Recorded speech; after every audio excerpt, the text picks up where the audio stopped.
नाज़रीन the historians corner में मां जो मेज़बान शकील सुमरो जो के प्रोग्राम जे सेगमेंट में रूसी लिटरेचर जे एक वडे नाले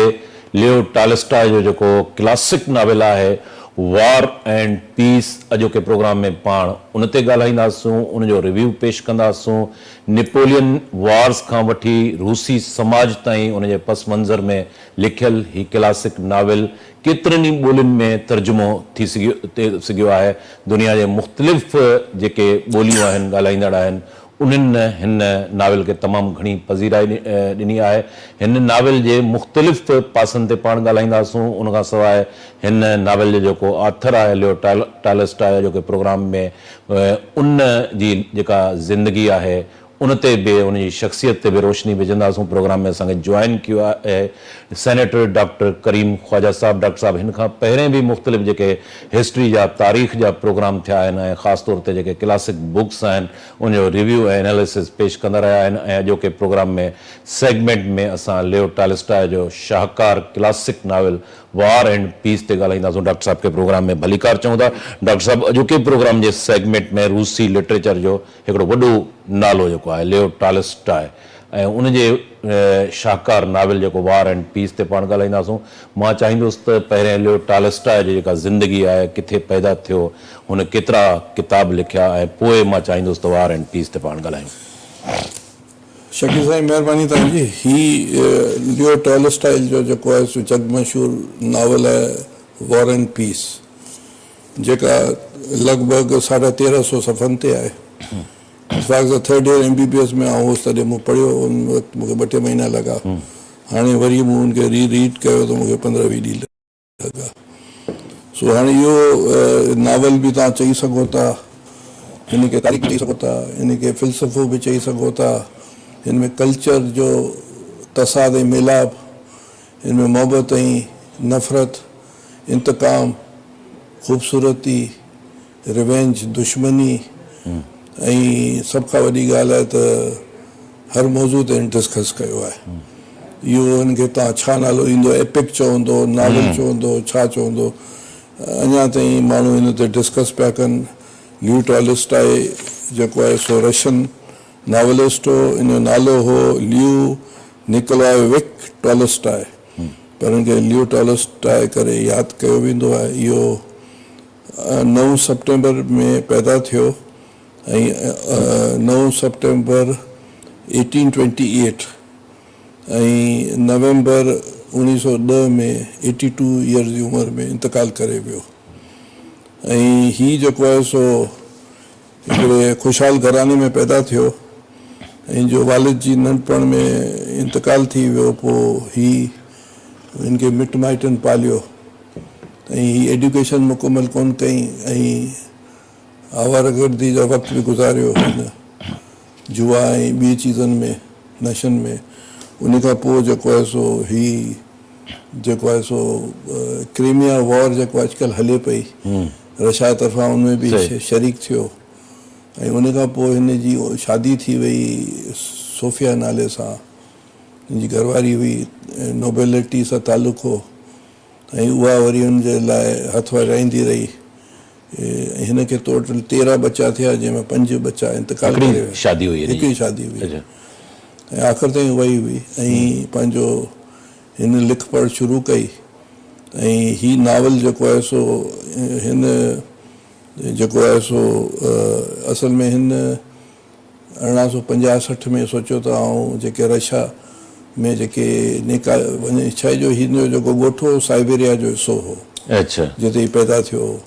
पोइ हिन चयो त जेके साइबेरिया में जंहिंखे ज़ार रूस वारा मोकिलींदा आहिनि सज़ा तौर ते जेके भागी आहिनि उन ते आउं कुझु लिखां।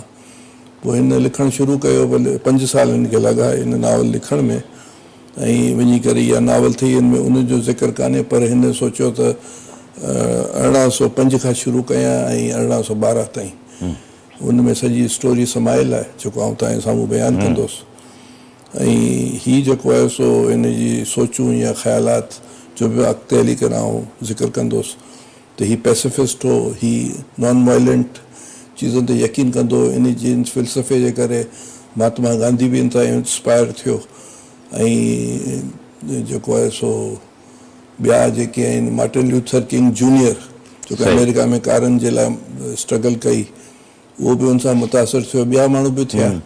ऐं पंहिंजो हिन खे एक्स कम्युनिकेट बि कयो वियो। माना ही ऑर्थोडॉक्स क्रिश्चियनिटी में जीअं पाण वटि शिया सुनी या ॿिया फ़िरका आहिनि, तीअं हुते क्रिश्चियन्स में हिकिड़ो आहे प्रोटेस्टेंट, हिकिड़ो आहे कैथोलिक। ही आहे ऑर्थोडॉक्स क्रिश्चियन। ईस्ट यूरोप ऐं रशिया में सदाईं ऑर्थोडॉक्स क्रिश्चियन आहिनि। उतां बि हिनखे ख़ारिज कयो वियो, ही ऑर्गेनाइज़ रिलीजन ते हिन जो यकीन कोन हो ऐं हिन जो ख़्यालात जेके सो हिकिड़ा अजीब क़िस्म जा हुआ ऐं ग़रीब माण्हू हारियुनि जे लाइ ऐं हिन स्कूल बि खोलिया हुआ, समाजी कम बि कई हुई।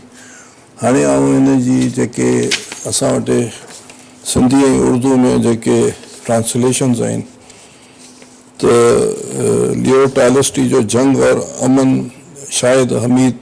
ट्रांसलेट कयो आहे। इन करे हिन जो जग मशहूरु नावल आहे उहो तकी हैदर कयो आहे ऐं ॿियो आहे बचपन, जवानी, लड़ापन मोहम्मद मेदी कयो आहे। सिंधी में जेको आहे सो तव्हांजो जेको आहे सो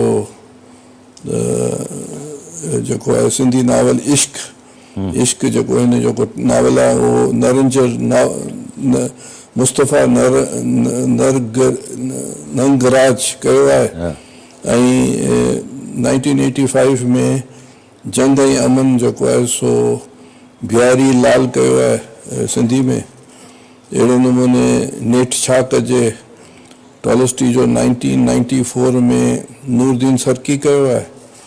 अहिड़े नमूने जेको आहे सो वो वफ़ा कहाँ की इश्क है, इहो जेको आहे सो सोबिया ज़ाहिर कयो आहे ऐं कन्फेशन हिकिड़ो नावल आहे एतराफ़ उर्दू में, उहो बि नुमाई कयो आहे। त इहे हिन जा नावल आहिनि ऐं ॿिया जेके आहिनि ॿिया हिन कहिड़ा किताब लिखिया आहिनि? हिन करीना लिखियो आहे ऐं रेगुलेशन लिखियलु आहे नावल इन करीना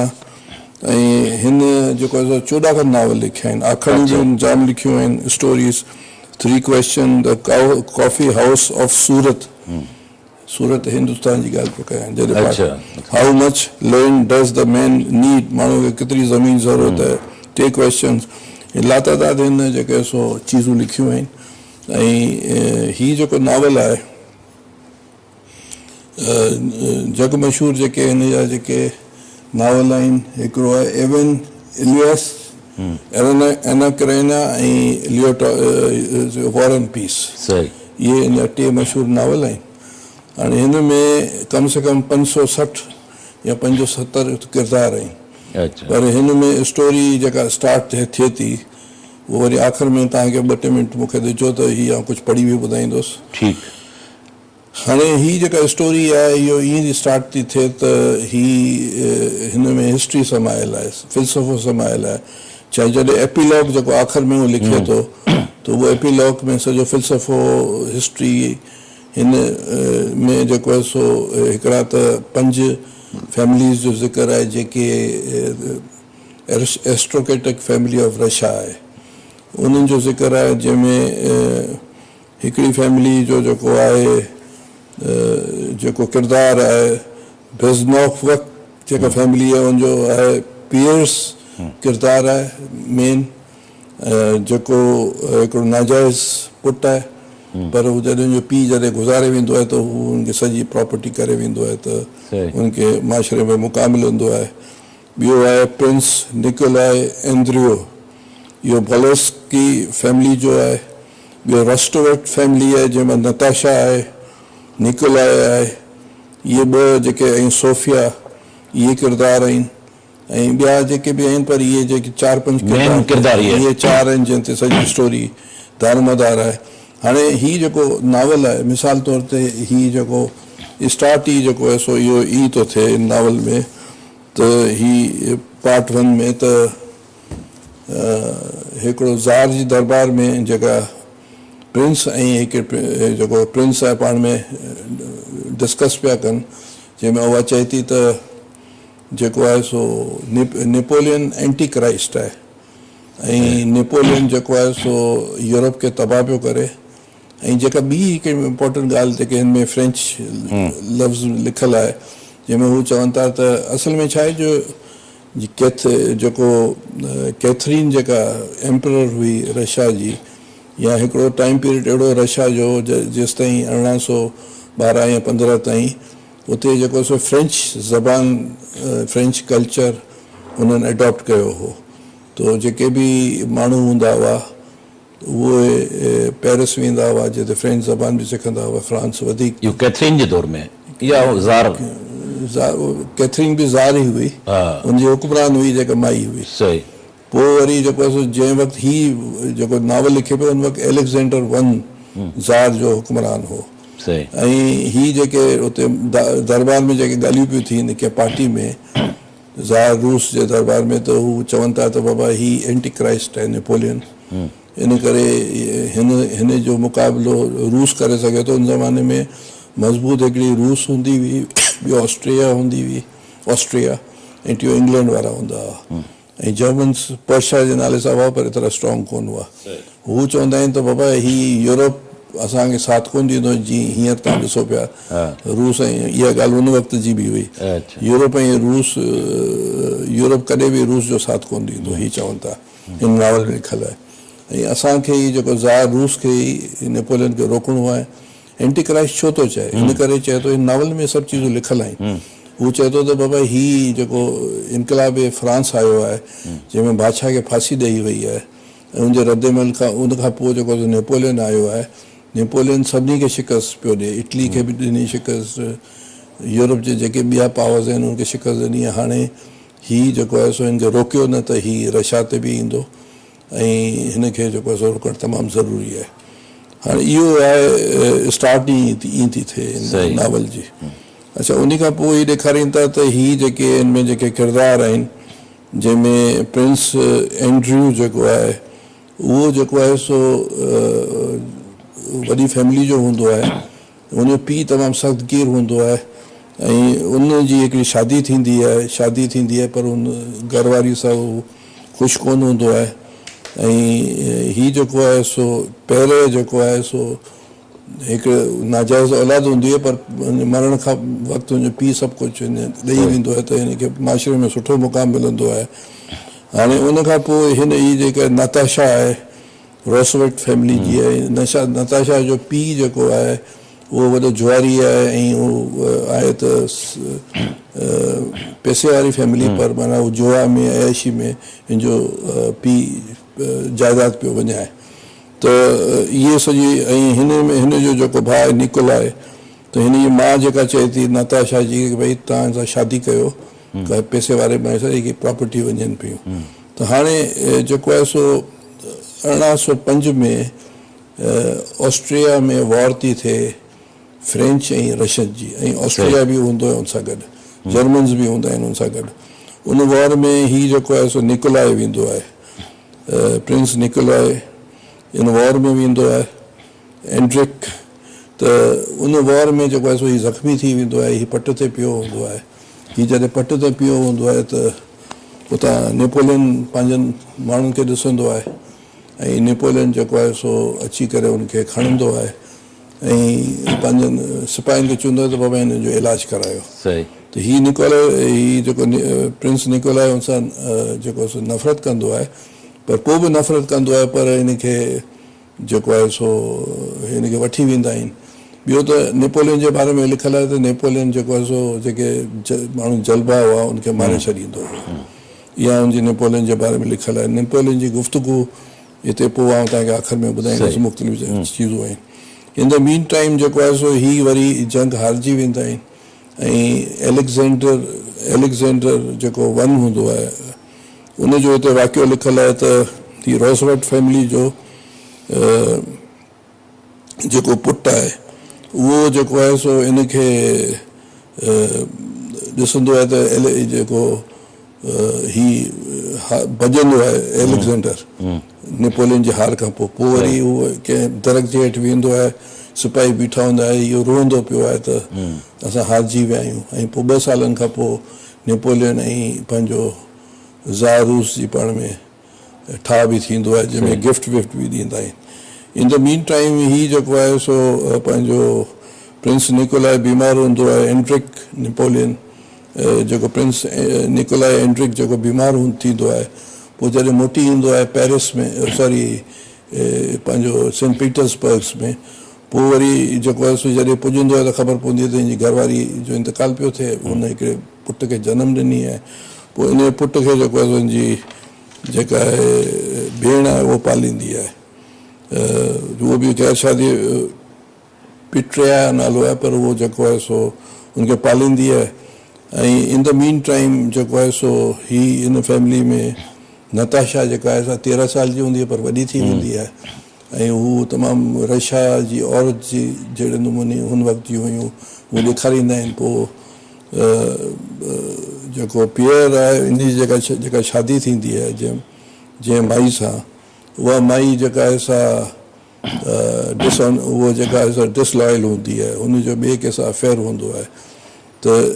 पीअर जेको आहे ऐं हुनजो डुएल थींदो आहे जंहिंमें हू हुनखे किराए छॾींदो पर हू मरंदो कोन्हे। लेटर ऑन जेको आहे सो हिन खे ॾाढो गिल्ट थींदो आहे पीअर खे, त पोइ वरी ही जेको आहे सो हिकिड़े माण्हू सां टकराइजंदो आहे जंहिंजो नालो एलेक्जेंडर हूंदो आहे, उहो जेको आहे सो हिनखे चवंदो आहे तूं फ्री मेसन सोसाइटी जॉइन कर, फ्री मेशनरी। उन ज़माने में हिकिड़ी सीक्रेटिव सोसाइटी हुई यूरोप में, फ्री मेशनरी, जेके चवंदा आहिनि त हर रिलीजन बराबरि आहे पर हर चीज़ सीक्रेट रखो, ऑर्गेनाइज़ रिलीजन जे ख़िलाफ़ु हूंदा आहिनि, इहे वग़ैरह वग़ैरह। त हीअ हुनखे जॉइन कंदो आहे जस्ट सेटिस्फिकेशन जे हवाले सां, त हिनखे ज़िंदगी में माना जी तलाश हूंदी आहे। ऐं हुनखे निकोलाई जेको आहे निकोलाई एंड्रिक खे जेको आहे उहो माना हू चाहींदो आहे त परफेक्टनेस थिए, त इहे ॿ किरदार आहिनि इन चौगर्द जी सॼी स्टोरी हले पई। इन द मीन टाइम जेको आहे सो ही जेको आहे निकोलाई एंड्रिक जी ऐं हिन जी नताशा जी पाण में अफेयर थींदो आहे, पोइ ही मंगणी थींदी आहे, पर जेको आहे सो प्रिंस निकोलाई एंड्रिक जो जेको पीउ चवंदो आहे त फ़िलहालु साल खनि इंतज़ारु कयो। In the mean time Natasha हू वेंदो हलियो आहे छॾे करे, ऐं नताशा वरी डांस पार्टीज़ में हिते हुते वेंदी आहे, उते हिकिड़े जेको पीअर जो जेको आहे सालो हुन सां जो टकराव थींदो आहे, ऐं उहो रस्टोवेक फैमिली जो हूंदो आहे। पोइ हू चाहींदो आहे कि भॼाए वञा, पर वरी हिन जी जेका फैमिली वारा रोकींदा आहिनि हिन खे, ऐं हुनखे ख़बर पवंदी आहे प्रिंस निकोलाई एंड्रिक खे, त हू हुनजी सगाई या मंगणी ख़तमु करे छॾींदो आहे। इहा सॼो ईअं पियो हले। ऐं उन खां पोइ छा थींदो आहे त सेकेंड जेको 1812 में नेपोलियन जेको आहे सो अटैक कंदो आहे रशिया ते ऐं फतवाहत करणो वेंदो आहे। इहो यूक्रेन वारा इलाइक़ा जेके ॾिसो था, हीअ फतवाहत करे हीअ वेंदो आहे पंहिंजो मास्को ताईं वेंदो आहे। इहा पहिरीं घमसान जी जंग थींदी आहे, आख़िर में उहो मास्को जा जेके जनरल्स हूंदा आहिनि उहो चवंदा आहिनि त असां मास्को छॾे ख़ाली करे वञूं। जॾहिं नेपोलियन पुॼंदो आहे त मास्को सॼो ख़ाली हूंदो आहे ऐं उसाड़े वेंदा आहिनि। पोइ उनजी जेका विन त थींदी आहे, पर माना उते रहंदा आहिनि महीनो ॿ, पर उहो खाधो पीतो जी सहूलियत कान हूंदी आहे। नेपोलियन पंहिंजे सिपाहियुनि खे चवंदा आहिनि त लुटमार न कयो। इन द मीन टाइम ही जॾहिं मास्को मां इहे सभु निकिरंदा आहिनि त नताशा वारा बि निकिरंदा आहिनि, त रस्ते में हुनखे ही पियर्स मिलंदो आहे, उहो बि मास्को में हूंदो आहे पर हू कोन वेंदो आहे। उहो चाहींदो आहे अॻिते हली करे आउं नेपोलियन खे क़तल कयां, मारे छॾियां, पर हू करे कोन सघंदो आहे। फ्रांस वारा जले छॾींदा आहिनि सिपाही, हुनखे जेल में वठी वेंदा आहिनि। ऐं पोइ हू ॾेखारींदा आहिनि हिकिड़ो सीन त जेके बि सज़ाऊं जेके ॾींदा आहिनि, हिकिड़ो खॾो खोटींदा आहिनि, ॿ माण्हू खे शूट कंदा पिया आहिनि, जंहिंमें हीउ बची वेंदो आहे, हिन लक बची वेंदो आहे। निकोलाई न पीएस बची वेंदो आहे। पीएस जंहिंजो नताशा सां थियो न अफेयर त अञा अॻिते थींदो, पर माना उहो पसंदि ज़रूरु करे थो। अच्छा, उन खां पोइ ही जेको आहे सो जॾहिं छॾीनि पिया पंहिंजो मास्को, त ही जेको प्रिंस निकोलाई एंड्रिक ही ज़ख़्मी थी वेंदो आहे, जेके सेकेंड में उनमें जॾहिं थी वेंदो आहे त ॾिसंदो आहिनि त उहो हाणे मरण वारो आहे, त नताशा हुनजी ॾाढी ख़िदमत कंदी आहे, त हू हुनखे माफ़ु करे छॾींदो आहे। इहा हिनजी वॾी हिन नावल में आहे त हू हुनखे ख़बर आहे त माई मूंखे बिट्रे कयो पर माफ़ु कयो, पर हुनजी ख़िदमत कंदी आहे, पर आख़िर में उहो मरी वेंदो आहे। मरी वेंदो आहे त वरी ॿिए पासे ॾेखारींदा आहिनि त जॾहिं नेपोलियन जेको आहे इहो जॾहिं छॾे वञनि पिया छा चवनि था मॉस्को खे त हू जेके जनरल चवंदा आहिनि बाबा हिननि खे वञण ॾियो पोइ ही अटैक्स बि कनि था हुन ते पर फ्रांस जा बि सिपाही ठीकु ठाक उन में हलाक था थियनि हालांकि खटियल बाज़ी आहे पर उहो वरी मोटनि था त हाणे हिते पोइ वरी ॾेखारीनि था त वरी जेके माण्हू मॉस्को छॾे वेंदा आहिनि सभु पुॼंदा आहिनि अॻिते हली करे नताशा ऐं पियर्स जी पाण में अफेयर थींदो आहे उहे शादी कंदा आहिनि टे छोकिरियूं ऐं हिकिड़ो पुटु थींदो आहे ऐं अहिड़े नमूने जेको आहे सो रोस्टोवेट फैमिली जो जेको निकोलाई आहे इहो बि शादी कंदो आहे हिन सां पंहिंजो हिन जी ऐं रोस्टोवेट फैमिली जी ऐं हुन जी पाण में मेल मिलाप थी वेंदो आहे छा जो हू प्रिंस निकोलाई जी जेका भेण आहे उनजी हुन सां शादी थी वेंदी आहे त हीअ ॿई फैमिली जी एंडिंग ॾेखारींदा आहिनि पर पोइ जेको आहे एपिग्लॉग जेको हिन किताब में लिखियलु आहे उन में हू डिस्कस कंदो आहे त आया ही जेको अटैक थियो नेपोलियन दी ग्रेट छो आहे नेपोलियन छा पैदाइशी ग्रेट हो या एलेक्जेंडर जेको ज़ार हो हाराए छो वियो हू चए थो त हीअ जेके बि चीज़ूं आहिनि इहे को पैदाइशी कोन हूंदियूं आहिनि हालात अहिड़ा थी वेंदा आहिनि जंहिंजे करे ही ग्रेट थी वेंदा आहिनि ऐं इंसान ई सभु कुझु इहो चीज़ूं ठाहींदो आहे हाणे हिन में हिकिड़ी ॻाल्हि त उहो एंटी क्राइस्ट चवंदो आहे उनखे त बाबा हीअ फ्रांस इनकलाब जे करे जेको आहे सो हीअ इनकलाब फ्रांस जी जेके आइडियाज़ आहिनि जेके रूसो वॉल्ट्रे या जेके बि आहिनि उन जा फैलिजनि पिया सॼे यूरोप में हिकिड़ो त इहो डिस्कस हिते लिखियलु बि आहे ॿियो जेको आहे सो ही फ्रेंच लफ़्ज़ हिते लिखियलु आहे उनमें हू चवंदा त बाबा जेके रशिया सां यूरोप कॾहिं बि सचो कोन थींदो इहा ॻाल्हि हुन इहा हिते ज़िक्र बि कई आहे जेके आम जेके हुते जा कैरेक्टर्स आहिनि अच्छा उन खां पोइ ही ॾिसो उनजो रीज़न छा आहे सर हिस्ट्री में यूरोप ऐं रशिया जे विच में जेको कॉन्फ्लिक्ट आहे ही त चवंदी छा आहे जो जोग्राफी तौर ते वधीक एशिया सां आहे न अच्छा इन करे ऐं जो पीटर द ग्रेट हो जंहिं यूरोप सां मिलायो हुनखां पहिरीं त ही टोटल कल्चर ई मुख़्तलिफ़ आहे डिफरेंट ॿियो हाणे नेपोलियन जो हिते हिकिड़े हंधि लिखियलु आहे 691 पेज ते and yet large number of monasteries and churches always a sign of backwards in the people in Napoleon चए थो त जेके चर्चिस ऐं मोनेस्ट्रीज़ आहिनि जेके आहिनि क्रिश्चियन जूं ये इंडिकेट कनि थियूं त ही पुठिते पियल जेके माशरा आहिनि हिन वटि ईंदा आहिनि त बाबा असांखे मोनेस्ट्री में वञणु ॾियो ही उन ते नेपोलियन जो चए थो अच्छा उन खां पोइ हाणे ही चए थो त for instance there is other one point is that Napoleon is a product of the French revolution Napoleon basically इनकलाब फ्रांस जो प्रोडक्ट है the idea of 1789 and so but elsewhere they state पिन माना हितां जो ही चवनि था त बाबा ही जेको टॉलस्टॉय चए थो त ही जेको नेपोलियन अज़ीम इन करे थियो हालात अहिड़ा थी विया हुनखे हालात ऐं माण्हू ऐं वाक़ियात हिस ताईं वञी पहुचायो बाक़ी जेको जी इंसान जे में वेठे सेल्स आहिनि सेल इंसान ठाहींदो आहे ऑर्गन ठाहींदो आहे हालत इंसान जी आहे हीउ जेको इनकलाब आयो या जेके बि नेपोलियन जेको बि कुझु कयो उहो हालतुनि जे करे थियो आहे ऐं अहिड़े नमूने हू मुख़्तलिफ़ जॻहियुनि ते मुख़्तलिफ़ ॻाल्हियूं थो चए मिसाल तौर ते ॿियो हिकिड़ी वॾी ॻाल्हि थो चए Tolstoy since the dietary has no connection with the events but when the speak command the expression of a man will माना ही डायट्री मीन्स सुपर नेचुरल जेको वाक़ियात ते इफेक्ट कोन्हे इंसान पाण करे थो अच्छा ॿियो हिन में ही फ्री विल जो ज़िक्र थो करे ऐं डिटर्मिनेशन ही ॿ स्कूल ऑफ थॉट आहिनि न इंसान फ्री करे सघे थो या जेको इहे वाक़ियात जेके पैदाइशी तौर ते लिखनि आहिनि शकील सुमरो जेको आहे सो थींदो मीडिया में वेंदो त हीअ चए थो न अहिड़ी ॻाल्हि कान्हे इहो इंसान पाण चीज़ ठाहे थो त इहे मुख़्तलिफ़ डिस्कशन थो करे रेफरेंस थो ॾे मुख़्तलिफ़ राइटर्स जा मुख़्तलिफ़ हू जेको आहे सो कोपेनिकस जेको चए थो त जेके प्लेनेटरी सिस्टम ऐं सन जे विच में आहे उनजो ज़िक्र थो करे, त माना ही वॾी डिबेट थो करे। आख़िर में ही पैसिफिस्ट हूंदो आहे, ही नॉन वायलेंट सोच रखंदो आहे, जेको महात्मा गांधी पोइ हिनखे फॉलो कंदो आहे। हिनजी राइटिंग्स बि आहिनि, लेटर्स बि लिखियलु आहिनि